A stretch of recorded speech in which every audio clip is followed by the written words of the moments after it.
of around this time of Rosh Hashanah and Yom Kippur, a visiting rabbi comes into Temple Jacob from out of the area, and we share that opportunity to have that rabbi come and talk to us. And some of you remember that last year we were primed for that sharing of the pulpit in that way, and unfortunately her airplane got waylaid or something, and we ended up just reading her. She sent us her sermon, and we read it here. So sort of today is trying to keep up with that tradition, and with COVID and everything else going on right now, we aren't having a rabbi fly in, and so we were really lucky and blessed to have David Holden, who's the president of Temple Jacob, make himself available to give an introductory talk on the significance and practice of Rosh Hashanah and Yom Kippur. Just by brief introduction, David is the manager of innovation and technology at the Van Pelt Opie Library on Michigan Tech's campus. And he's also a member of the KUUF Faiths United group that is a multi-faith organization that many of us meet with regularly. And I'm always pleased to have David in those meetings for his contributions and his willingness to be part of the efforts that we undertake.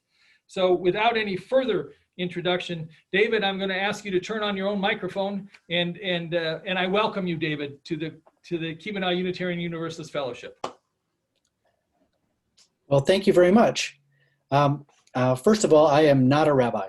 I'm the president of in case there is any doubt, any concern. So this next Sunday evening, next Sunday, the 10th day of the month of Tishrei on the Hebrew calendar, Jews around the world begin their 25-hour fast to observe Yom Kippur, the Day of Atonement. The basis of this practice of fasting is rooted in the Talmud, where the rabbinic sages interpret a simple phrase in Leviticus chapter 16, where ritual Yom Kippur practice is spelled out. The simple phrase in Leviticus is, "You shall afflict yourselves." The rabbinic sages of the Talmud clarify that afflicting ourselves means, among other things, a complete fast from food and water for 25 hours. This practice of fasting, rooted in just a couple of words in the Torah, the Hebrew Bible, is one of the most enduring practices in Judaism, recognized across nearly all sectarian divides. For anyone who has fasted completely during the same time they stood in prayer and meditation for half a day, this practice is not only physically taxing, but spiritually challenging.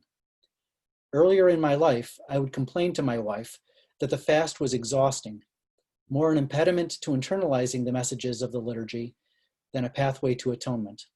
The fast is an affliction, in truth. Leviticus chapter 16, however, spills a good deal more ink on a different ritual practice on Yom Kippur, one we mention only in legend, but arguably aligns better with the ancient intent and modern sensibility of catharsis surrounding the difficult notion of atonement. Leviticus 16 largely focuses on the occult ritual of the scapegoat.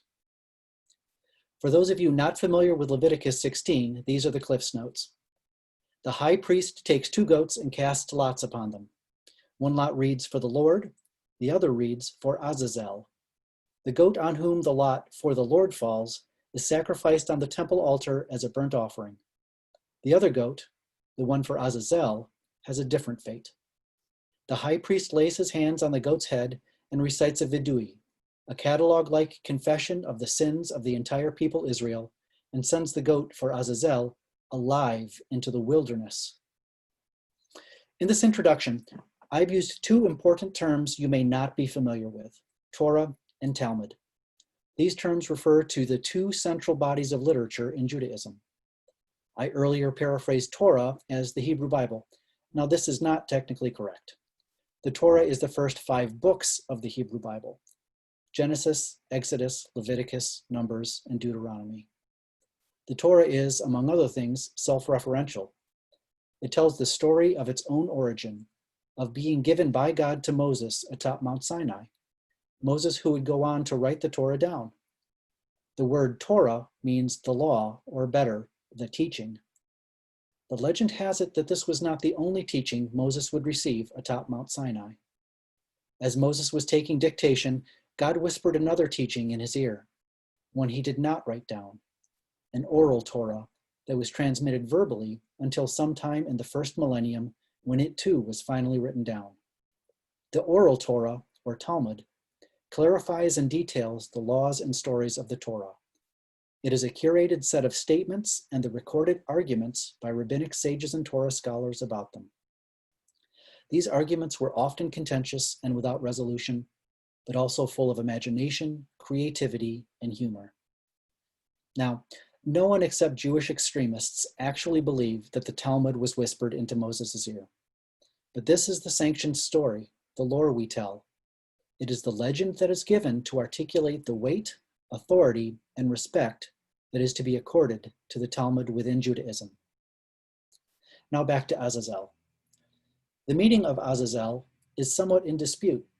Some rabbis in the Talmud have taken it to mean hard place or rough place, a shorthand for the physical destination the goat was consigned to.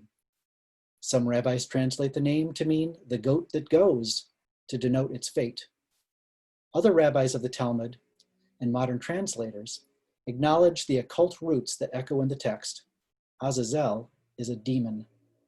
Beyond the linguistic parallel of for the Lord and for Azazel, the wilderness stands in the rabbinic imagination as an ownerless waste, an unfinished corner of creation home to primordial spirits and outcast angels, a fitting landscape to receive the sins of the people. Azazel is one of those demonic powers that operate in the no man's land, the wild west of the wilderness. Today, Sunday, we Jews are completing our observance of Rosh Hashanah, a holy day that goes by several names. Most widely, it is observed as the birthday of the world, the day that creation was spoken into existence. We bake round challahs, loaves of bread, symbolizing the completed cycle of the year. We eat apples, whose seasonally appropriate roundness is topped with a dollop of honey and the benediction for a sweet new year. This day is also called Yom Teruah, the day of the shofar blast, a time when hearing the blast of the shofar is biblically mandated. This day is called Yom HaZikaron, the day of remembrance, a day when our deeds and misdeeds from the year just past are called to our memory. And finally, this day, today, is known as Yom Hadin, the day of judgment, a day when all creatures are subjected to God's judgment. Rosh Hashanah, this day of judgment, is the first day as well of the 10-day period known as the Days of Awe. The other 10 days is Yom Atonement. On Rosh Hashanah, all creatures are judged, and it is said that on Yom Kippur, this judgment is sealed. In liturgy and legend taken from the Talmud, this judgment and sealing is presented in a stylized, almost theatrical setting. The judgments that God renders are encapsulated in a dramatic and disturbing poem known as the Unatana Tokef, which we recite each year. In it, we acknowledge God's decision on Rosh Hashanah, who will live and who will die in the coming year, detailing even the manner of their death. And on Yom Kippur, that judgment is sealed. The theatrics of Rosh Hashanah involve each of us passing single file before God on their throne of judgment, with your name being inscribed in either the Sefer Chaim, the book of life, or in what is known as the other book, a book of death, referred to as the book of blotting. And on Yom Kippur, your name, however inscribed, is sealed for the coming year. The intervening days, beginning this evening and continuing through next Sunday evening, are days of reflection, of giving charity, of repentance, and for a renewal of commitment to bettering ourselves in the hopes of softening the harsh decree before that sealing. So we have these mysterious elements in play at this vital time: a book of life, a book of death, God seated upon an imposing throne, the inscription of names, the ratifying sealing of judgment. You could practically hear the thunderous clatter of some divine gavel striking at sundown on Yom Kippur, the most solemn of days. In fact, the Talmud relates that Rosh Hashanah features a courtroom, a scribe, and a prosecuting angel, a Satan, examining our actions from the past year. Some rabbis argue in the Talmud that the 100+ shofar blasts that we are mandated to hear are a cryptic message intended to confound and confuse the Satan in his arguments. As I had hinted before with the ritual of the scapegoat, These mysterious, even occult elements embedded in our high holy days are of deceptive value in realizing a sense of atonement. They are profound markers of rabbinic wisdom and insight into internalizing a sense of forgiveness and renewal. One of the hymns that is prepared for today, I believe, hymn 219, features Rabbi Nachman of Bratslav paraphrasing the prophet Isaiah. Speaking of Yom Kippur, Rabbi Nachman puts it as a sage puts it, as a kind, practical, and actionable inducement. I have no need for sacrifice, he translates, but mercy, loving kindness. This is somewhat opposed to Isaiah, who he paraphrases, among our readings for Yom Kippur, who states the same thing, but he does so as a prophet does, as a sharp rebuke. Is this what you call a fast? Is this what you think the Lord wants? In Isaiah chapter 58, Isaiah goes on to detail brilliantly the elements of a fitting and righteous path to absolution and atonement. Feed the hungry, house the poor, clothe the naked. This itself is in sharp contrast to a typically simple, direct rebuke, like the one we heard earlier issued by Jonah, who flatly cries out, "In 40 days, Nineveh will be overturned." In fact, Rabbi Lord Jonathan Sacks would claim that Isaiah, in the effective details of his admonition, is the exception to the rule as far as prophets go. In Judaism, Rabbi Lord Sacks has argued convincingly, it is rather the sages and the rabbis who have been profoundly effective in building the durable structures that have held the Jewish people together these thousands of years. And what has been the crucial skill, the essential tool in making the dull details of ritual and law inspiring and cohesive? Stories. Enriching, challenging narration to bring meaning and satisfaction to our practice. So what is the sanctioned story for the challenging time we have just entered, these days of awe? The rabbis give us a story to make sense of the stakes, to internalize the importance of this work of self-assessment and self-renewal, that it be done repeatedly and throughout our lives. The story begins with a trial dressed in the highest stakes imaginable, the ultimate adversary laying bare our faults and misdeeds. Our lives in the balance, we argue back over the course of this week in acts of charity, deeds of contrition, apology to our fellows, and a renewal of commitment to walk the path that we have been shown. The very witnesses of heaven and earth tremble before the power and surety of God's judgment. But shrewdly, the drama does not end with a verdict, with God's judgment. That has already been rendered near the very beginning of the story. No, the climax of this week, through all our actions, through all the pageantry and drama in the legends and the liturgy, is the fullness of God's mercy. The softening of the harsh decree for so many of us who stumble in turning toward God and struggle under the burden on the path of return to our best selves. Indeed, the climax of our story is a humble goat, sent off alive into the wilderness, creation's unfinished corner and a desolate, formless, chaotic space. We watch the laden goat as it disappears up into the hot highlands. Evaporating slowly in a distant mirage, its difficult journey mirrors the exhaustion of our fasting and its dissipation into the distance, the purgative emotion of atonement achieved, of our sins dissolving in absolution. This is where I was originally going to end my Devar, my words, until 2 days ago. During our evening service on Erev Rosh Hashanah, this past Friday evening, right in the middle of our service leader's own Devar on Hagar and Ishmael, many of us received the news of the death of Justice Ruth Bader Ginsburg. For some, it was difficult to remain focused and continue. My own emotions during the past day and a half remain raw, a mixture of sadness, anger, and fear.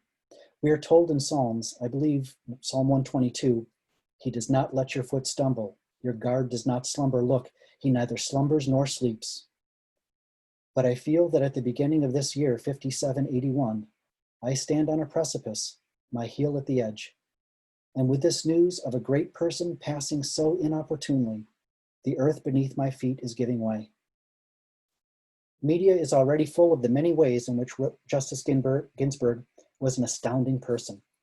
The arc of her life and scope of her impact for making good in this world and our big corner of it is amazing. I think back so many years ago to my first learning of the enduring and warm friendship that blossomed between Ruth Ginsburg and Antonin Scalia, the amazing tales of some of their adventures together. Such a revelation to my polarized mind was startling. It made me question if I was wrong about Justice Scalia and his views. If in my own beliefs, I might not be handcuffed to unhelpful ideas. But as I examine my anger in this now, I burn with the feeling that the wicked are once again on the path to triumph. If my guardian is neither slumbering nor sleeping, they sure appear to be nodding off. In the Talmud, many rabbis deal with the problem of evil, what they phrase the triumph of the wicked, in various formulations, as several thought traditions do. They postulate an indeterminate future and unknown place, Haba Olam, the world to come, where surely true justice and the just desert of the wicked is served. But part of the brilliance of the Talmud, and what makes it so very lengthy, is that the alternative positions, the minority report, is recorded and respected as well. Woven into the fabric of rabbinic arguments over a glorious afterlife for the righteous and justice for the wicked, there is a golden thread of doubt. And we see it glittering in the instructions for our days of awe. The rabbis claim the world stands on three things: on Torah, on worship, and on deeds of loving kindness, our actions for the betterment of the world. Yet in the instructions for our conduct for this vital week, there are no requirements for additional Torah studies. There are no special worship services mandated on these intervening days. What is mandated falls squarely in the category of deeds of loving kindness, acts of compassion, and repair between our fellow people. With this auspicious news, I am growing in my appreciation of the work that is needed and hope my anger gives way to resolve. The fullness, even dependability of God's mercy takes many concerns off my plate and frees me for the planning and action I must commit to in my work during these special days. I said earlier that the sages cast the drama of the High Holy Days in the highest stakes imaginable. With the death of Justice Ginsburg and the looming election, if I had thought these words were hyperbole, I no longer do. The golden thread woven through all the arguments of the sages and rabbis is that whatever may be in the world to come, our obligations, our betterment, is built from the betterment we enact in this world. Whose life better demonstrates this than Justice Ginsburg? Let us take this time and passion where each choose our manner of action in the world's repair. B'mar Chatima Tova, may we each be sealed as a blessing in the book of life.